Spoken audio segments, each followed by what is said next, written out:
Take two. It's amazing how much damage happens over the years. So this is a plan, and whether or not it comes to show worthiness remains to be seen. I did run this gantry for a few shows before I started building the classic space tower, which you see in the background, for a few shows that Jeff and I were doing together, and it ran pretty well. And now it's not. I don't know if it's because it sat in storage for so long or the wheels are just too old. But anyway, so this is the idea. So this thing, the gantry, would just move back and forth like this, and you know, act like it's repairing something. You've got the little robot mechanism on top in the universe that basically has the parts and pieces to repair the ship. And then when it's done, it's back and forth, which is, you know, it's going to do a few times and randomly come to a stop halfway in the middle and then go back. But when it's done, and again, somebody presses a button to start this process, so that's done, and then basically the robot kicks in.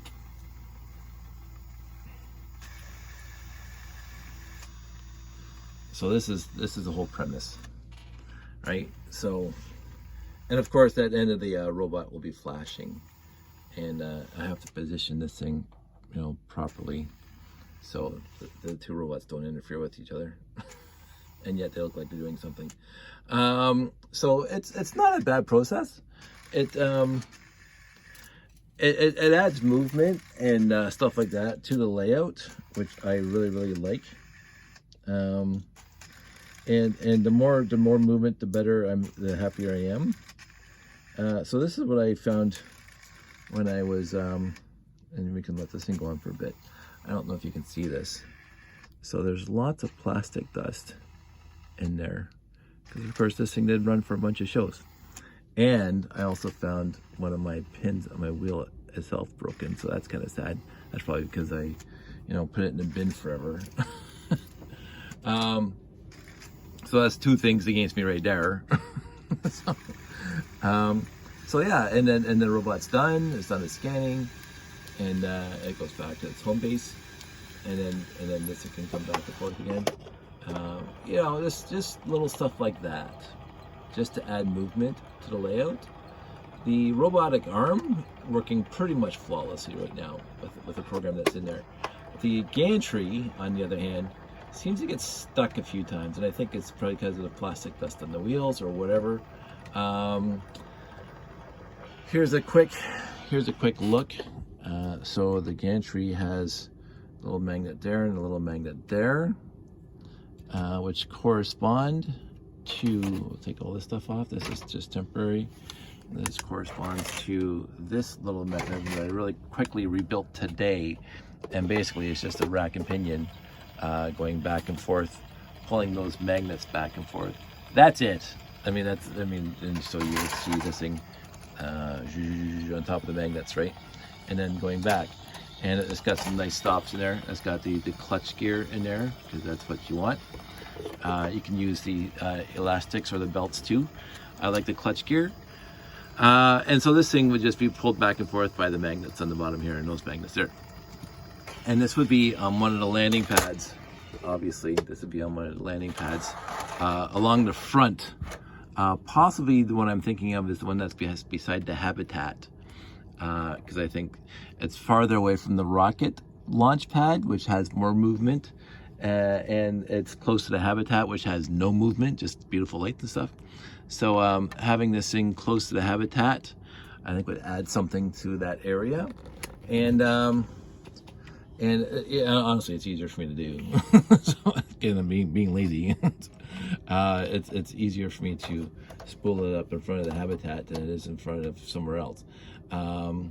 So I think it'll be a nice addition to the layout. And obviously, if I even don't bring the RCXs, it can just sit there and look like it's supposed to do something.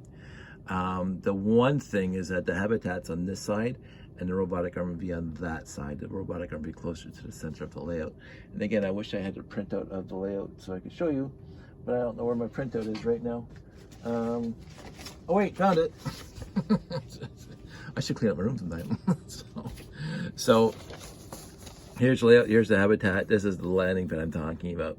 So the robotic arm can't go here because of course there's a habitat here. So to go here, it should not, I'm just looking at it now, it should not interfere with the monorail track. This monorail track is 22 studs or 22 bricks off the base plate, so that's not going to interfere at all. So I don't think I have anything to worry about because there are no monorail tracks besides this one, which is on a whole plate over. This one's only at 12 bricks tall, and I don't think that's, well, that's 5, 10. This gantry is over 12 bricks tall from the base plate to the top there. But in the end, that's on the base plate next to it, and the robotic arm is far less than the gantry, so the robotic arm being here should not interfere with the base plate or the monorail track. And so I'll have to actually set that up and verify, because I don't need that. In the end, I could put the robotic arm here, but I don't think that'll look nearly as cool because then you're looking through it to get to looking at the spaceship. In the end, I can move it over to this base plate, but then it's hidden behind the habitat. See, this is what happens when you have logistics. So if I put it on this base plate, there's nothing on top interfering because these monorail tracks are 22 bricks above the base plates, whereas this one's only 12.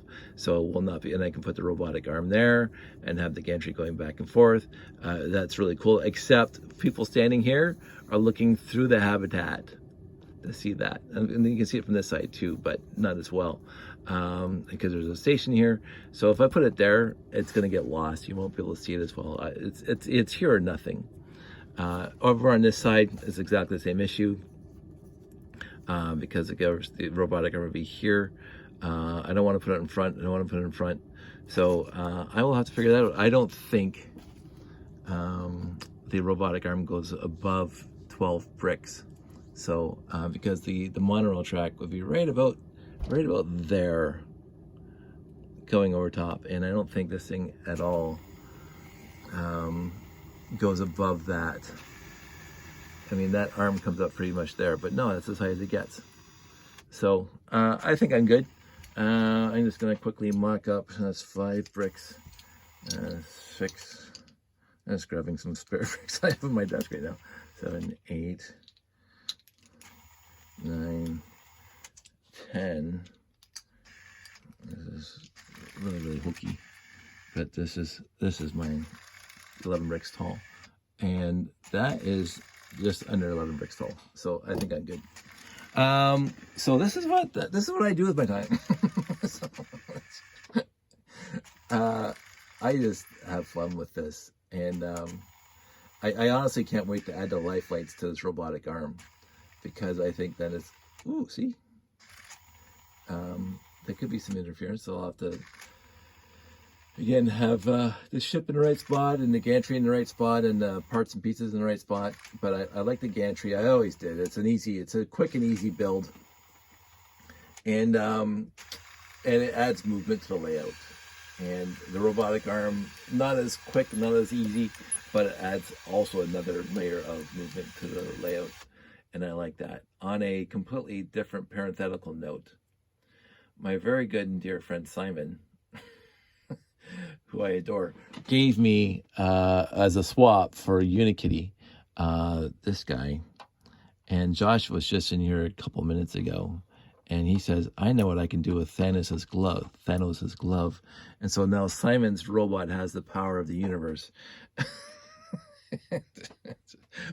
Simon's mech has the Thanos glove. Josh said, let's put it on there and see what it looks like. And I said, oh, sure, why not? Sounds right. I'm going to leave it there. I'm going to bring it to a show just like that. And let's see if anybody notices that the robot, the mech has Thanos' glove on it. I thought that was wonderful. So anyway, there you go, Simon. Josh is thinking of you. And I think that's all we're going to talk about tonight. So a good 9-10 minute video, and I'm going to go to bed now. So everybody stay safe, take care, and I will talk to everybody soon.